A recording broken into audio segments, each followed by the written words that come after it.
I'll start right quick. Microphone check 2 2.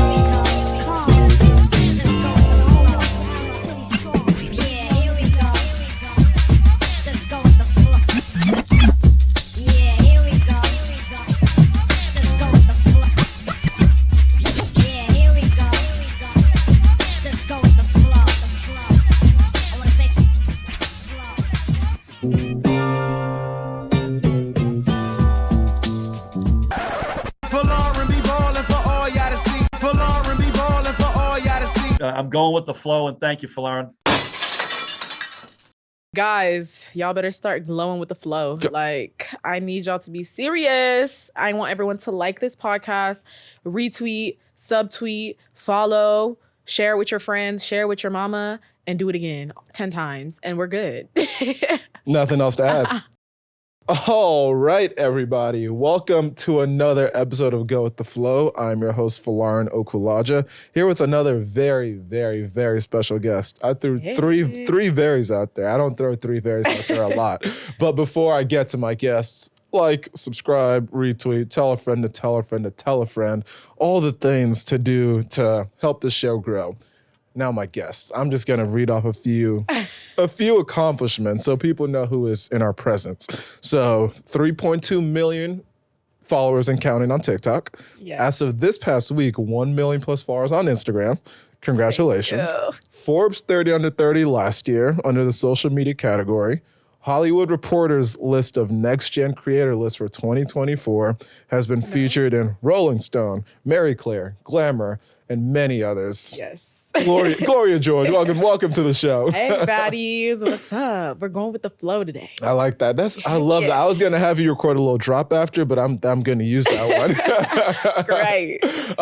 But you are someone who is on social media very well known, and what I love about this show and the purpose is just to delve that next level deeper and actually get to know someone in their own words in this long form conversation. So I want to take it all the way back to begin. Yes. Your family moved to this country when you were 4 or 5 years old. Yes. I'm someone who, my family moved from Nigeria to North Carolina when I was 9 years old, so I relate on that front.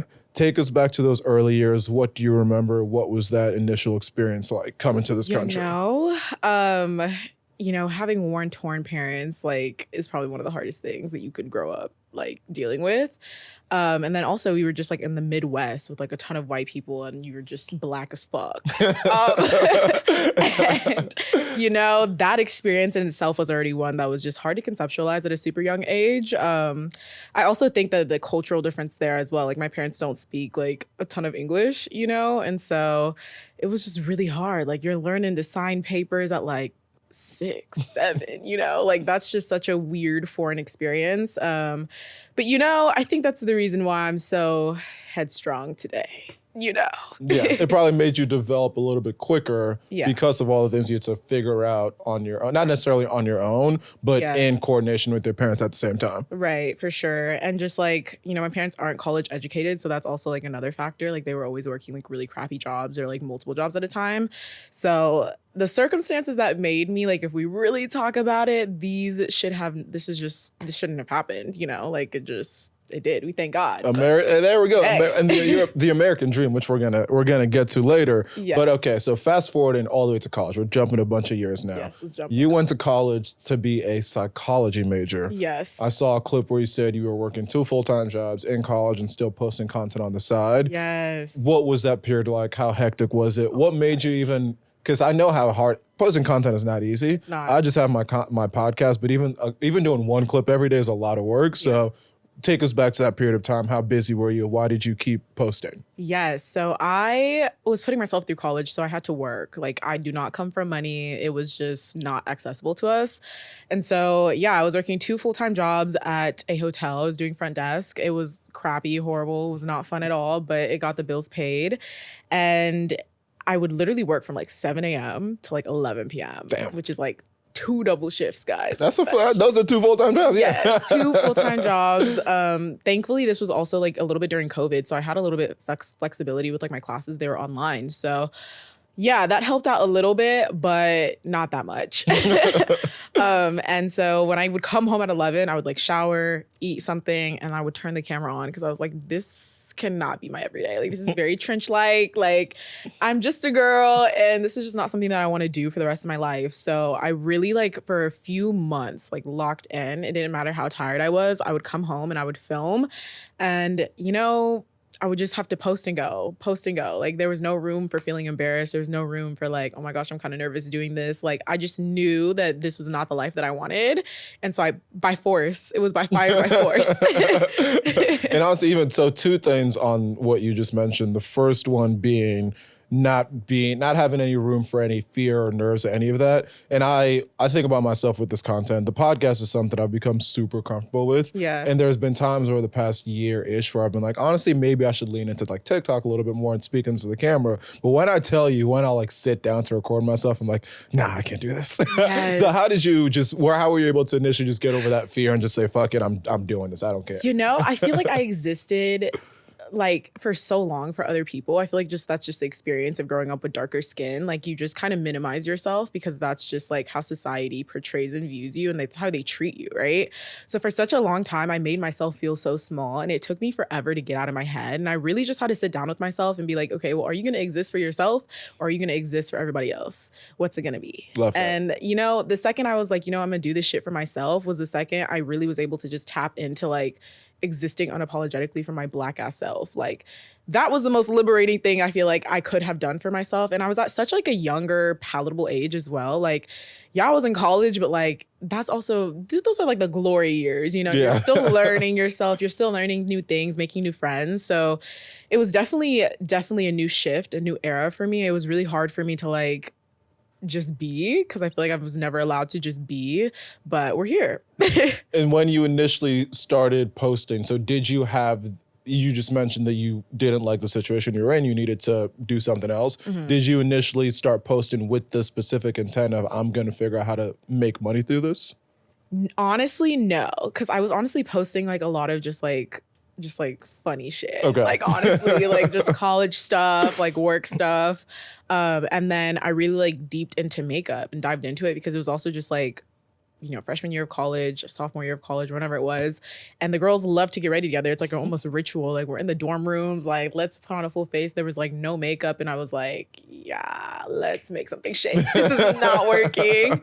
And so that's when I really started the makeup content, when I was like, yeah, I kind of feel left out right now, guys. Let's fix this. And I love that. We're going to dive way more into the makeup, but one more question on the college era. So you went to college to be a psychology major. Yeah. In an alternate universe where the content does not take off, what did you want to do long term? You know, I probably wanted to be a child therapist. I feel like growing up refugee and just like experiencing the effects of displacement, and then also having like worn-torn parents with like that worn-torn mindset, like that does a lot to a little kid. And I also just didn't really understand why I was feeling the way that I was feeling growing up. And then the trauma and just growing up impoverished and a lot happens, you know? So I went to college with just vibes. I was like, I'm gonna make something shake. Like, if this doesn't work out, that's okay. But, you know, let's figure out what's wrong with you first, and then we can figure out what's wrong with other kids, and then we can work through there. And I mean, a huge part of working through things like that is being able to speak to people who have been through similar experiences. Yeah. But I assume that you weren't coming across a ton of people who were also from war-torn country, refugees in the country. So how difficult was that to have to not really have anyone to speak to about these things? Yeah, I mean, it was really difficult because I feel like you tell people like these experiences and these stories, and they're like, that doesn't even sound real. Well, it was, you know, like it really was. And so it's just like, it's one of those things like, yeah, I'm like grateful, but also like, it just definitely wasn't handed to me for sure. Yeah. And now to the content, the makeup content, which is what has helped you really take off and build the career that you've built but are still building, because you're only 23 years old. Yes. So much to go. So much has been accomplished, but so much to go. So one of the first videos that took off for you was the Fenty Matchstick video. Yeah. Which, even saying those three words in coordination, I don't know what any of that means. What is a Fenty Matchstick? I do not know. But that was one where, actually, to tell the people what that video was. Okay, so the Fenty Matchstick caviar stick is like probably the first contour that would have worked on someone with a complexion as dark as mine. When Rihanna dropped it, it was like damn near revolutionary because there are actually still to this day like barely any contours that work for skin complexions as dark as mine. So I was honestly in shock. I was like, when I went to Ulta, I spent my last check on that caviar stick, guys, like last check. And I tried it and I was just like, oh yeah, this is so tea. I had to make the video. And it was really interesting to see because I'm thinking like, oh, it's just me. Like, no one really experiences this actually. You know, the girls don't really love makeup that much. It is what it is. But there was just like such a large community of dark-skinned women who have felt this way for such a long time. And I think that's when I realized like, this is actually kind of bigger than me. Like, let's continue. And even staying on that thread of realizing there's a lot more people out there who are experiencing something and you not knowing that, whether it was that video or other videos start to take off and you're able to see the audience that is out there, at that point, is it you leaning into something more specific, or is it just still doing what you've already been doing, knowing that, oh, now that there's this audience who's now been introduced to me, so what I've already been working on is now going to find them and they're going to appreciate. Yeah, honestly, I leaned into it a lot. Like that was the key too. I feel like not only was I leaning into it, but I was also like falling in love with makeup at the same time because, you know, we didn't have access to it before. And now that I was like, okay, there are products, you just might have to dig a little bit, dig hard, you know? It was just like, it was one of those things where I was just like, there's a community here of so many women that need makeup, that want to try makeup. They don't know where to get it from. They don't know what works for them. They don't know what an undertone is. Like, you can really teach the girls, but you have to teach yourself first. Yeah. So it was a journey because I was like, I also didn't know how to do makeup for real, but we're here. Look at the face. So you taught yourself how to do makeup? Yes. Amazing. Yes. So it was really hard too because there's not a lot of people that look like me. There was no representation. So who are you going to go and like watch a tutorial? Imitate, yeah. Yeah. So you just had to make things work. I would watch a lot of tutorials of people that were lighter than me.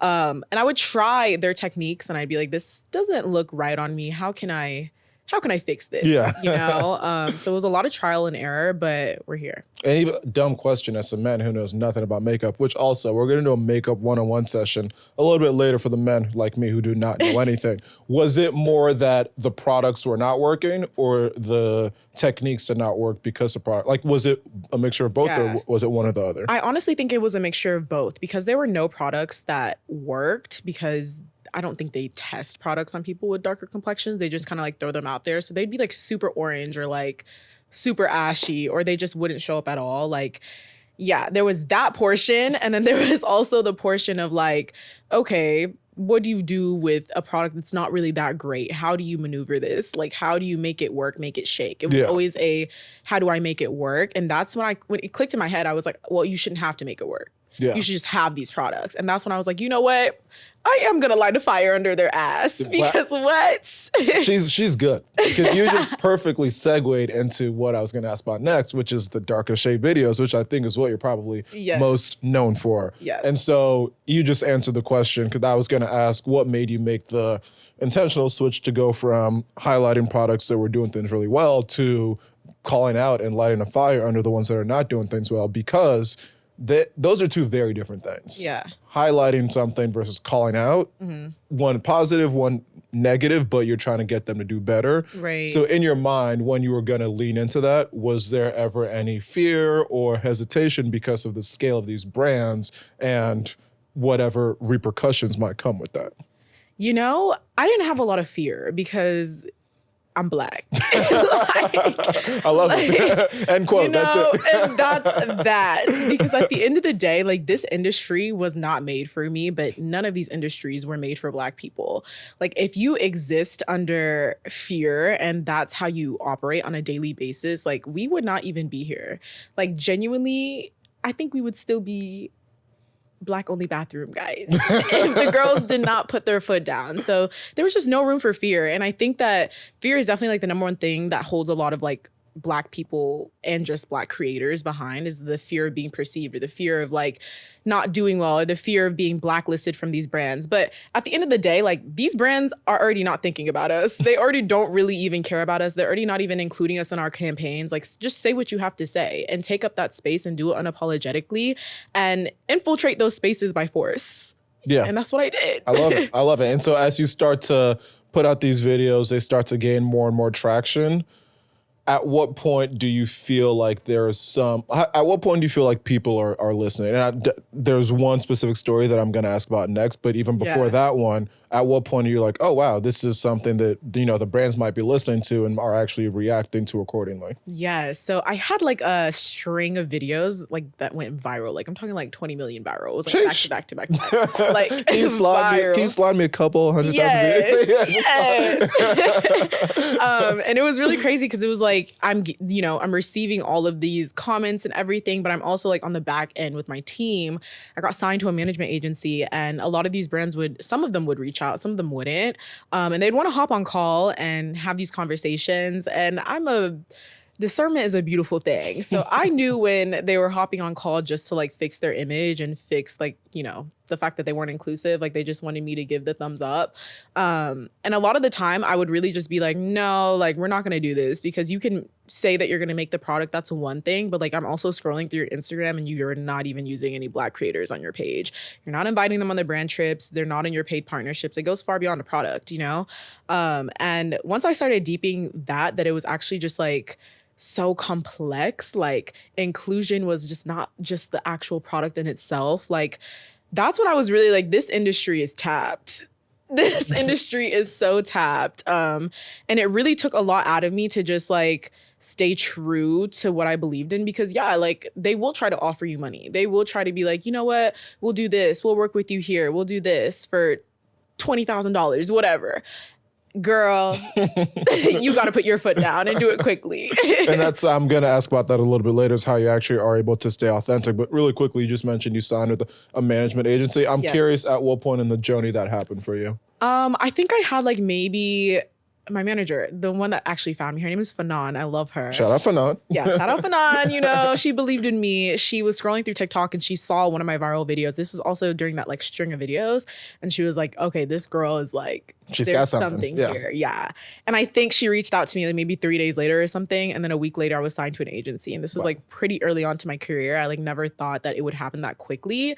But I would probably say like maybe like 5-6 months. Oh, wow. That's pretty quick. Yeah, very quick. So, alhamdulillah, got so good. And then, okay, so back to calling out these brands, they're getting on the phone with you. One of the more well-publicized stories is the fact that Hailey Bieber actually reached out to you. Yes. First, even logistical question.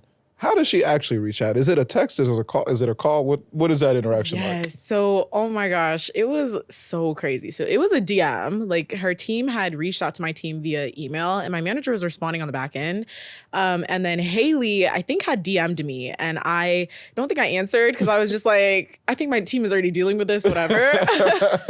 You were like, have your people talk to my people. Yes. And then my friend Tony was like, oh, like I was reaching out to or talking to Hailey, and she'd love to hop on call with you, and we can like all talk about it together. So we hopped on the call, and yeah, it was a really great call. She was just like super receptive and just like really apologetic. Like we missed the mark, like this was on us. This was our fault. Like there wasn't enough research done, and moving forward, we want to do that research. And that's that. There were no like lack of accountability. There was no, she's trying to say this and pull me into here. It was just solely, yeah, we messed up. Like, and I feel like a lot of brands just have a hard time saying, yeah, I messed up. Yeah. We messed up, And so that in itself was just like already a big step. And then like a week later, she was like, I am coming out with like a lot of products this year. I want to do better. And I actually want to do it right the first time. And we would love to get you both, you and Tony, to Shade Consult and help us make it magic. And that's what we've been doing. And even so, just again, highlighting what you just said, even just outside of this context, it's so hard for people to take accountability for whatever reason, which is why when you come across people or brands that do it, it is so refreshing. Yeah. There's nothing wrong with putting your hand up saying, my bad, I fucked up, we'll do better, and actually taking the steps to be better. Right. Now, Shade Consulting, what does that mean? What does that entail? Oh my gosh. So brands will hire, certain influencers as shade consultants. Essentially what they'll do is they'll be like, hey, we're coming out with this product, foundation, concealer, lip liner, whatever it is. And they'll be like, it's still in testing and we just want to make sure that these shades work for everybody, right? So I'm consulting on like the darker end of the spectrum. I'm sure they have people consulting on the lighter end of the spectrum. I'm not sure. But yeah, they'll send me a ton of products. You go into the lab. If you decide to go in the lab, you don't have to go in the lab. And you'll just tell them straight up, I hate the formula. It's not dark enough. Maybe we should add some blue pigment here. We need to go darker. There needs to be more depth. And it's just like a really long process and series of testing. And yeah, it's quite a lot, but it is fun because you do get to play with a lot of products and formulas and kind of get the behind the scenes of how products are made and what goes into color. And I think that's like the number one thing that people don't understand is when these brands are launching these products, like, yes, the formula, it might be great, but the formula changes whenever you add like even just like a slightly different pigment, right? So it might be a little harder to make darker shades, but that's why there are shade consultants. And that's why you should hire shade consultants so you can make it shake and make it work. Wow, this sounds like my chemistry lab back in college. So you're literally just in there with the chemist and you're like, oh, this does that. Yes. That's kind of cool. Yeah, it's so That's fun. pretty cool. Is that something that's a newer concept, or has that always been around? I think they've been doing it for years, honestly. I feel like it's always been around, but I think a lot of brands are more inclined to do it now because I think they think inclusivity is trending, even though it shouldn't be a trend. It should just be like a pillar of your brand. Yeah. So yeah, agreed. Yeah, the girls are doing it a little bit more often now, but it's also just like a really difficult thing to segue into because yeah, not everybody knows makeup. Like you can do makeup. If you are dark skinned, you don't know how to do your makeup. You're not going to know that like there are undertones here. Not everyone with dark skin has red undertones. You might have a little blue, you know. There's colors of undertones? Yes. Okay. Again, we'll save this for the makeup 101, makeup 101 section. But okay, as the brand, your brand is now established, millions of followers across different platforms.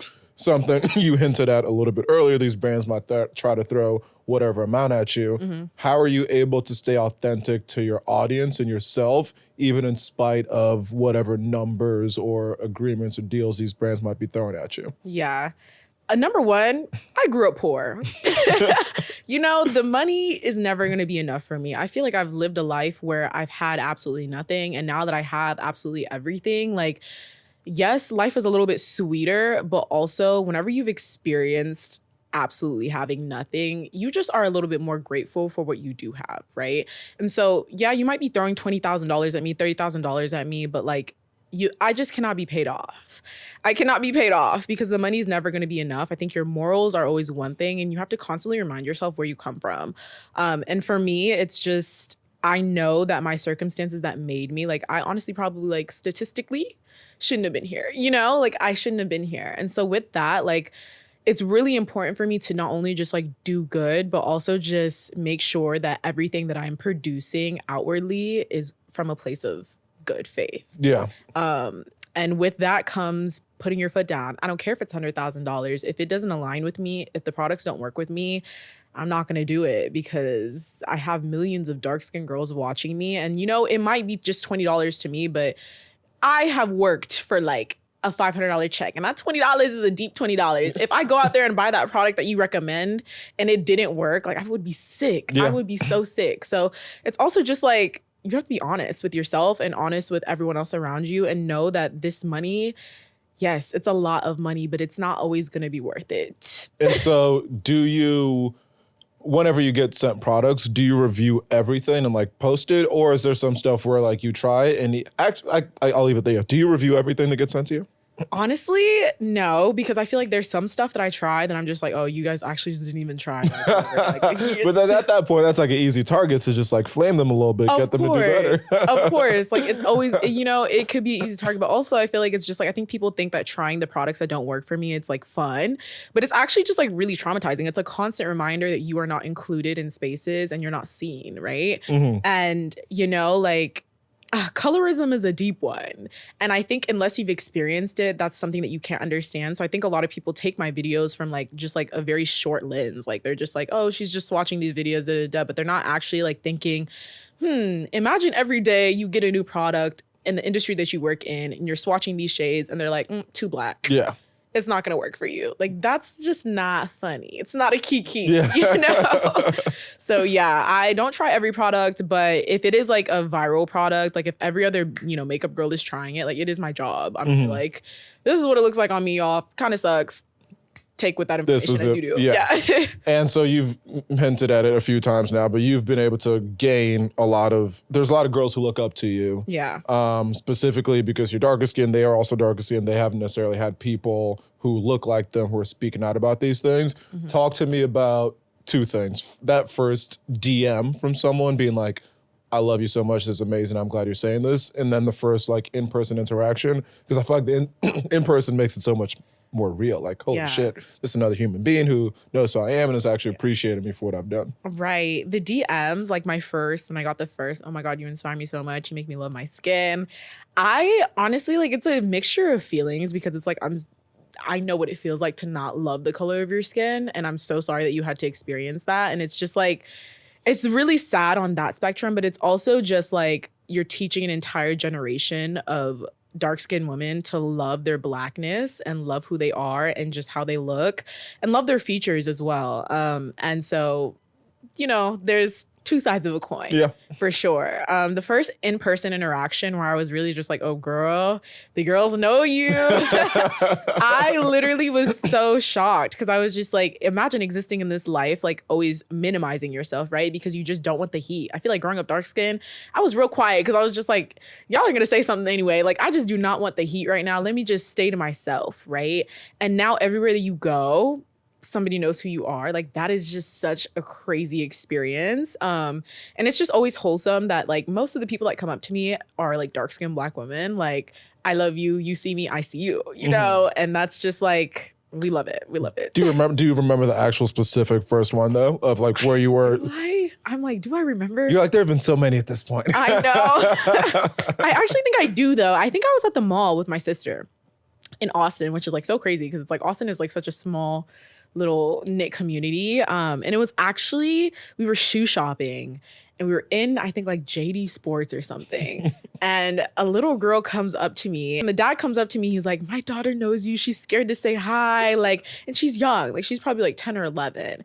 And I'm like, you know what? Let me buy these shoes real quick and let me go say hi to this girl. And she was so nervous. I was like, you don't even need to be nervous, girl. I'm just a girl, you know? You're just a regular person. I'm just a regular girl. We're all normal people, Yes. And it was just like such a wholesome conversation. And like to see that like almost tears like come down her eyes, like to see that I like inspired her that much, that lengths. And even though she wasn't dark skinned, like, just the fact that I was Black and she was seeing somebody do it, I think that went a long way for her. And just like the hello, like, you're human, I'm human, let's take a picture. I love that. And yeah, even you are definitely inspiring more than just dark-skinned Black women. You're definitely inspiring a lot of women. And so that is the positive. But unfortunately, in this day and age with social media, anyone who's even mildly successful and has any sort of following, there's going to be the flip side and there's going to be the hate and the negativity. Back in September of last year, you had to take a 2-week social media break because there was one specific video you posted where you got a lot of hate based off of it.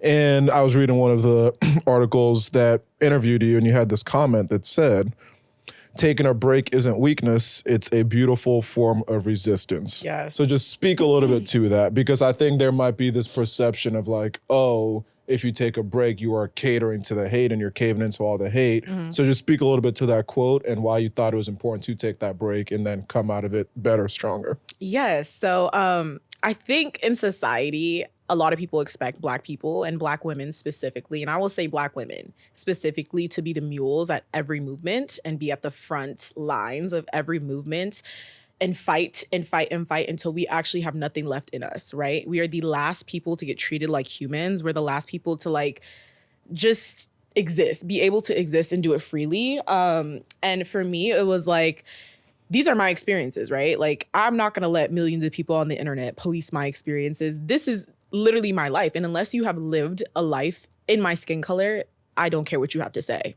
And that's where I was at. I was at the point where I was like, okay, it's no longer, 1,000 comments here, 1,000 comments here. No, it's more so people are trying to dox me. People are trying to like reach, right? And why? Because I'm saying that this doesn't work for me and this industry needs to do better and this brand needs to actually be inclusive. That's crazy, right? And I think that these this like extreme length of like hate is simply just because they haven't seen somebody as dark as me do it. And because they don't really view dark-skinned women as human, or dark-skinned people, period, in general, as human. I feel like we're always at like the butt of the joke. You know what I mean? We're always the butt of the joke. We're always treated the worst. It makes them shake a little bit. It's like, am I not doing enough? How come she can do it, but I can't do it, you know? And I know a lot of it comes from envy. And I also know a lot of it comes from internalized like anti-Blackness, colorism, racism, all of the things. And for me, it was just like, you know what? I actually don't have to deal with this. Yeah. I actually don't have to deal with this. I'm human. I can take a break. I'm not a mule. Like, inclusivity is a deep one. It's a hard conversation to constantly always have to have and lead. And at that point in time, I was leading. Every video was going 10, 20, 30, 100 million. And I think that Black women, sometimes we feel like we just have to work and we have to work and we have to speak and we have to fight. And for me, it was more so not only taking a break for myself, but also letting other Black women know that we were not put on this earth to suffer, and we were not put on this earth to just be work mules. We also deserve to exist. It is our right. It is literally our right. And yeah, it was a thick one, because I feel like a lot of people were like, oh, you're just letting the haters get to you, da da da. No, I'm not letting the haters get to me. I just don't really care what you have to say. Like, what I am gonna do is make sure that I'm okay at the end, because obviously naturally you're seeing this like mass amount of comments, like and for me, I was just like, yeah, we're gonna cap it at this. I've had an entire life of racism and colorism, and yeah, I'm gonna control my narrative. You guys don't get to do that anymore. And it was liberating, and taking a break is a beautiful form of resistance, because you're just like, you're not only taking care of yourself, but you're saying, hey, enough is enough. I actually don't have to deal with this. You guys don't know who I am. You follow me, you don't know me. And that's that. Let's keep it a stuck, you know? Yeah. I think that the internet is so used to controlling narratives of creators and just Black women, period, that it was just, no, I'm done. Y'all are not about to play with me. Not today. Not ever. And that's the one of the good parts about that is you turn your phone away.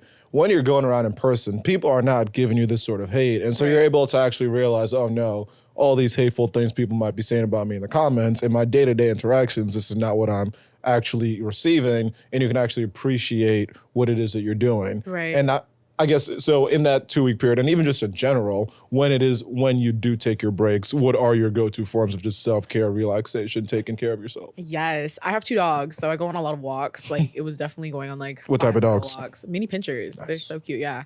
So definitely a lot of walks.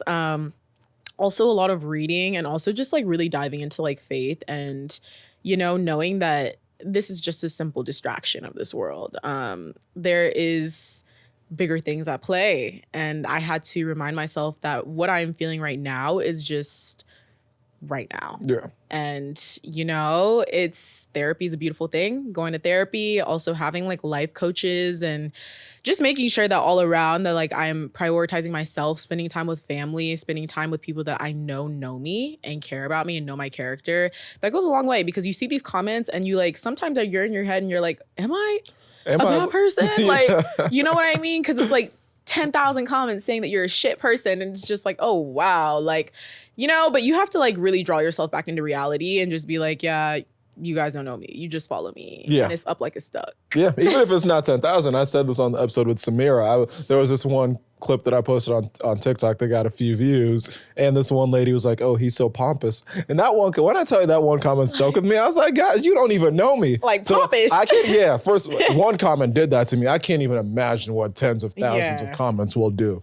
Yeah, crazy. But now for the Makeup 101 section, for the men listening, who they hear these words like contour, bronzer, concealer, who do not know anything. So I have 2 older brothers.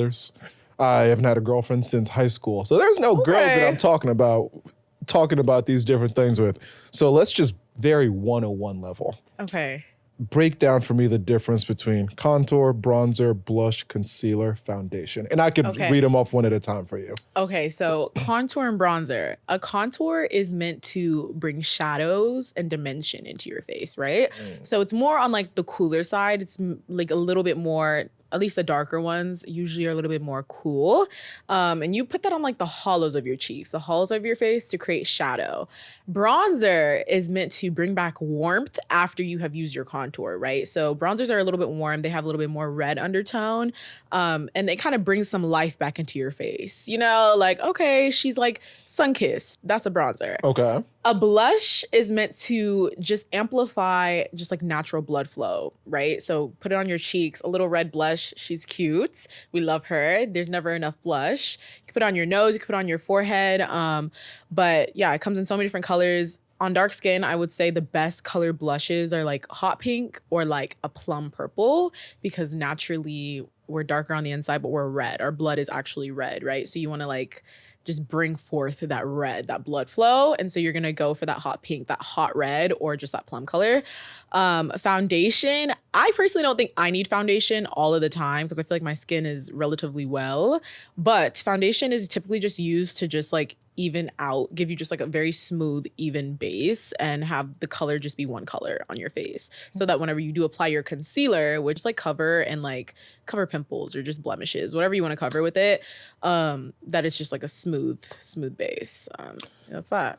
Wow. All the men, thank me later. Yeah. When you hear women having all these conversations and they're using all these buzzwords, now you can jump in there being like, oh, actually for your undertone, but actually maybe don't say that. But yeah. what's Go to Flo's podcast, guys. what's like a easy go-to compliment I can have for girls' makeup? You know, what's a good compliment? That if I was to like say this to a girl, she'd be like, oh, he knows a little something. Okay, I would probably be like, your blush is really nice. Your lips look really good. I feel like the lips look really good. I love a blush good and lip lips. liner. Beautiful. Yeah, blush and lips. Keep it cute. Just keep it cute. You know, not too much. I feel like sometimes men have a little too much to say on girls' makeup. Just keep it cute, please. Yeah, I will leave it at those two. Yeah. Okay, and then you met undertone colors. How many undertone colors are there?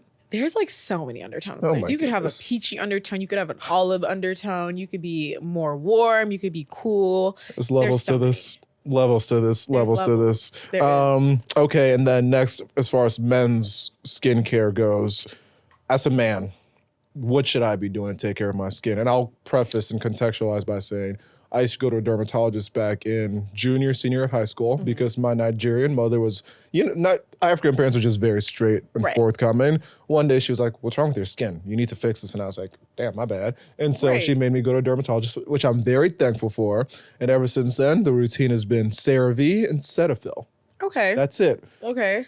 How am I doing? What should I be doing better? You know, CeraVe is good. I prefer CeraVe over Cetaphil. Okay. But to keep it like simple, and I mean like layman's term simple, the bare minimum that I think men should be doing is washing your face morning and night with a cleanser that caters to your skin tone. So if you have like oily skin, get like an oily skin cleanser. But if you have dry skin, get a normal to like dry combination cleanser. That's number one. And then keep it cute, keep it simple. Go in with a serum. If you have, say you have like a lot of acne, right? Go in with, I don't know, a lactic acid serum. Go in with a serum that has something that is going to clear that acne up. One good serum, whatever you want. If you have hyperpigmentation, vitamin C, do whatever you want to do.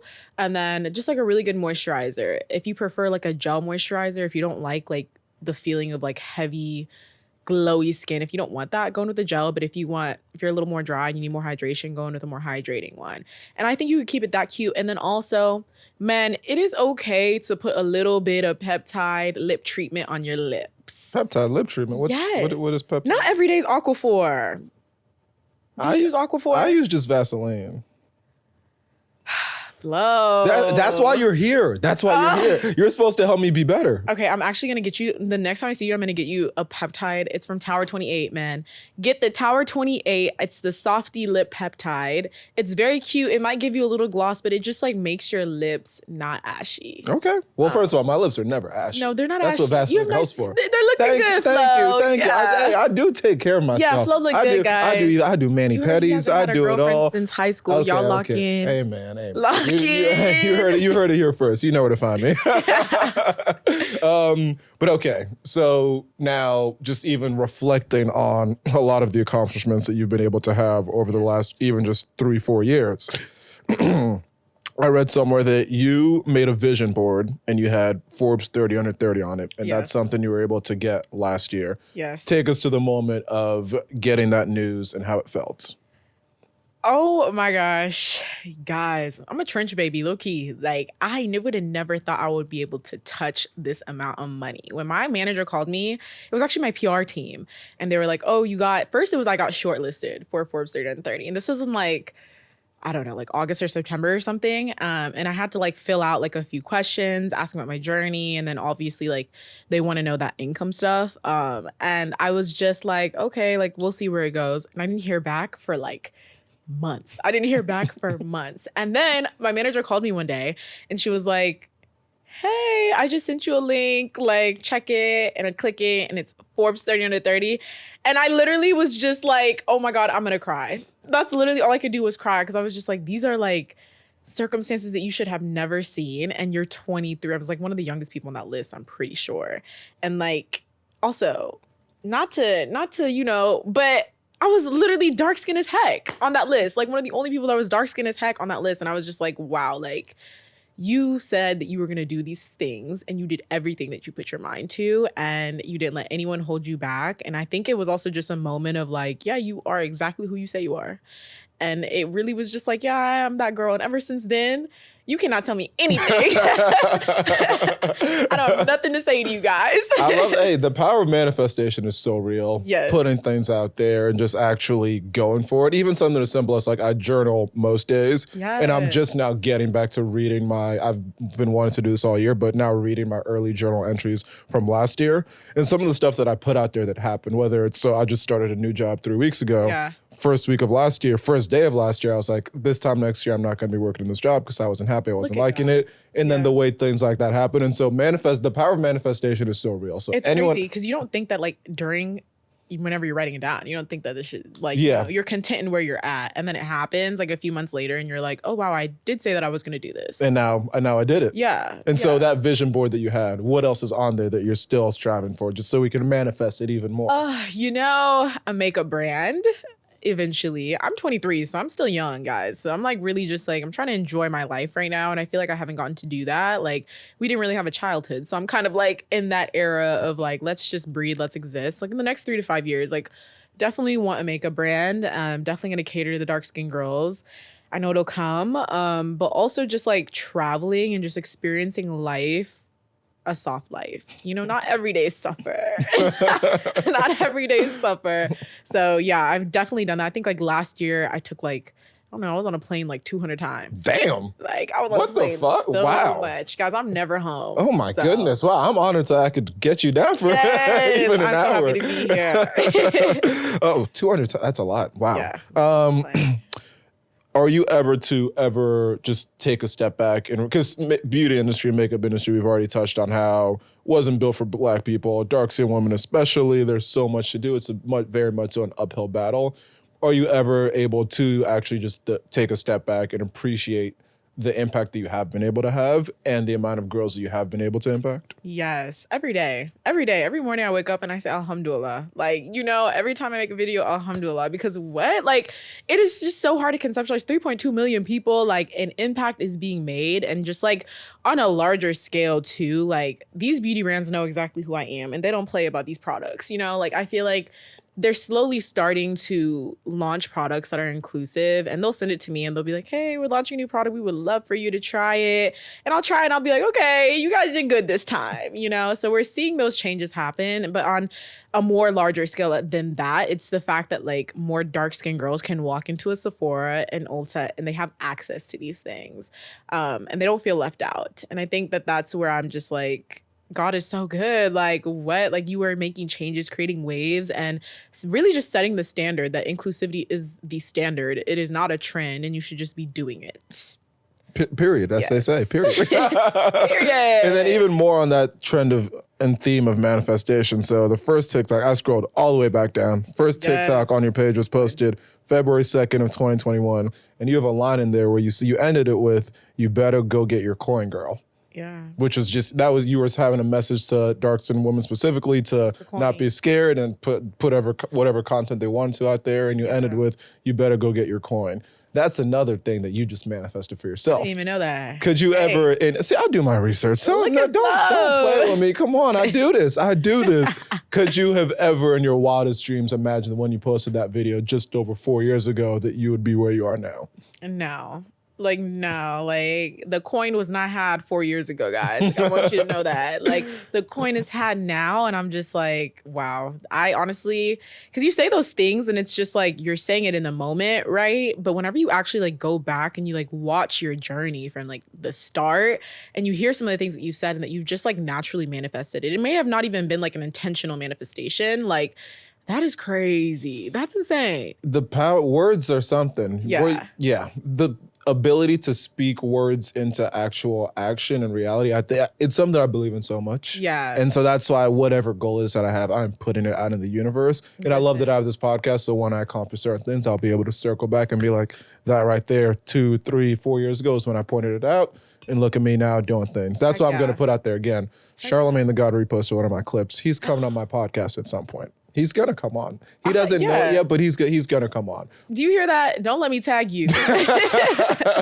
Andrew Schultz, I met him in the street. Their podcast I've listened to every week for 10 plus years. Love those two. Gosh, they're gonna come on my podcast. So I just manifest these things. I'm manifesting for you, Flo. I love it. I appreciate it. Or glow with the flow. Glow with the flow. Shout out to Samira. She came up with that. She came up with that. Another thing that I've heard you say on a few different interviews is you don't want to be put into a box. Yes. Because it's very easy. If you're an online content creator, you do one certain type of video, that's all people are going to try to know you for and put you in that box. Mm-hmm. How are you going to fight that and not let people just keep you constrained to one thing? Yes, I feel like people are always like, oh my God, Gloria, you're always doing 100 different things. And it's because, yes, I'm a very multifaceted human. You know, I think a lot of these brands in this past year, I really stopped saying yes to a lot of like complexion campaigns because not every day is complexion. I think that's what people know me for, but like, I'm not just a foundation or a concealer. Like, yes, I can also be a lip liner and a blush. And especially like in November, December, that's when I really started tapping into like the bronzers, the contours, the blushes, the lip liners, because it's deeper than foundation. And I feel like that was the box that people were trying to just like throw me into, and I wasn't having it. I was like, no, I'm actually just gonna do skincare campaigns for the next month, and y'all are about to be sick of me, you know? And so, yeah, I really, really think it's important to just know that you are what you say you are. Like, no one can tell you that you are this one thing. And I think Black women sometimes feel like we do have to be put into a box.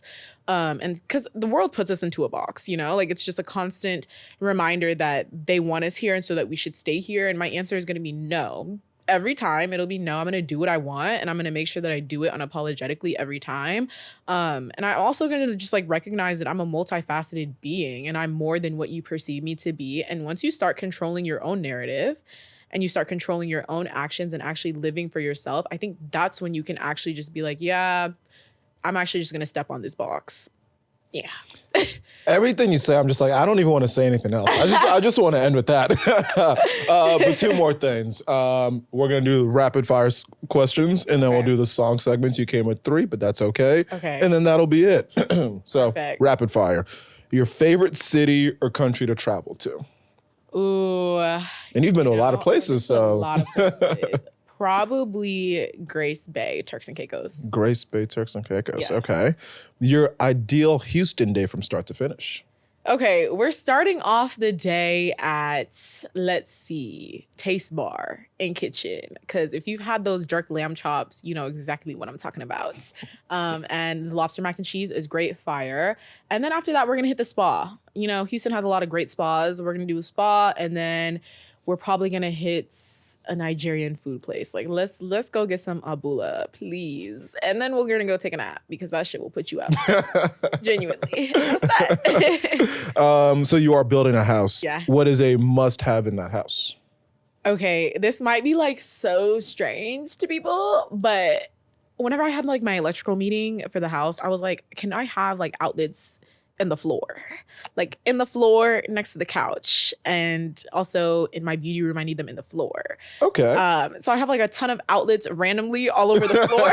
Okay, that is unique. Okay. Because I feel like when I film, my phone is always dead and I need to like charge my phone, but it's like not, the cord is never long enough. So I'm glad I asked that outlets question. everywhere. That's such a unique answer. I would have never thought. I thought you were going to say like a pool or something.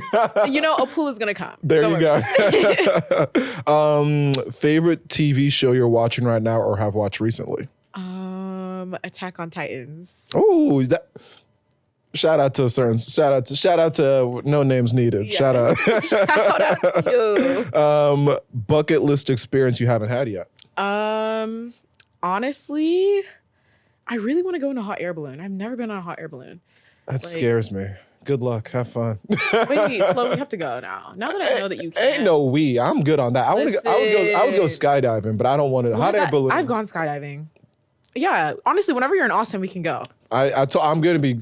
How close are Dallas and? It's like 3 hours, like 2 hours, 45 minutes. Okay, I'll make it work since I'll be in Dallas tomorrow. And I'll we just can pop right down actually there. go. Okay, you could go hot air balloon. I could go skydiving. Skydiving We might can be support worse. each other. I don't know. There's something about I don't know. Because it could pop. That is one thing. Yeah, how sturdy is it up there? Like, what if it rocks and all of a sudden you're falling? Yeah, Like, I don't understand the mechanics of how it stays. Yeah, the hot air. I don't trust it. So I'm going to be supporting you from a distance, Thank but I you. will not be going. What is a fun fact about you that no one would guess? Honestly, this is like not a fun fact, but it's like every time someone sees me, they're like, "Oh my God, you're so tall." I'm literally 5'10", guys. Like, I know you guys only see my face, like this face part, but I'm actually quite a tall girl. So, hey. One celebrity you want to collaborate with? That I haven't already collaborated with. You know, it was Rihanna, but I met Rihanna. So. Oh, I meant to ask about that. What was that like? Getting my to God. meet her, interview her. Rihanna is like everything that you think she is. She's so nice, funny, and also just like, it was just insane because it's like, girl, Anti was ahead of its time. I was literally, I don't know how old I was listening to Anti, like, let's get to see you guys. Come on, like the acapella. Love on the Brain is one of my favorite songs ever. Ahead of its time. Oh, and was man. and Higher? Listen. Rihanna is really just like a lyricist. Like everything Yeah. that she does, like she's a businesswoman. Like we have Fenty Beauty, Fenty Hair, Fenty Skin. Baby, get your money up, not your funny up. Get serious. It's a shame we don't get any more music, but it's okay. We'll keep Right. listening as long as we can. Right. Actually, you already answered this one. The question was, if you weren't a content creator, what would you be doing? But you said child therapist. Yeah. Beautiful. Easy. And now last segment that I do, my guests come with 5 songs that describe who they are as a person. Okay. We're going to adjust it to 3. We're just into 3 guys. So 3 songs that describe who you are as a person. Say the song and say the reason you chose it. Okay, probably, let's see, Sabi by Mobad. I'm a Sabi girl. I'm really just that girl. I don't know what to tell you. And then also, let's see, Baba God by Ashake. Ashake is... He's that guy. He's really that guy. He's that guy. He's that really guy. that guy. And that song is really like, I will play that song before anything big that I'm doing, like before I go on a podcast, whatever. I just think it's like a really good reminder that like, you know, you need to stay true to your faith, stay true to who you are, and like really allow God to guide you through everything that you do. And yeah, Ashake, he's always gonna throw some faith in there. That's what I love about that man. And then probably... Ooh, what should I give you? Pour It Up by Rihanna. Because that's just a bad bitch anthem. Like, Pour It Up by Rihanna. Like, if you know, you know. It's just giving like, pour it up. Like, what's up? And that's it. Beautiful. Keeping it to 3. Yes. Phenomenal episode. Yes, phenomenal. Thank you for Great coming time. on. Thank you for having me. I love it. It came together super quickly, but I did my research. We did what we had to do. Amazing. Do you have any final words for the people? Guys, y'all better start glowing with the flow. Like, I need y'all to be serious. I want everyone to like this podcast, retweet, subtweet, follow, share with your friends, share with your mama, and do it again 10 times, and we're good. Nothing else to add. This has been another episode of Go With The Flow. Thank you for listening. Bye.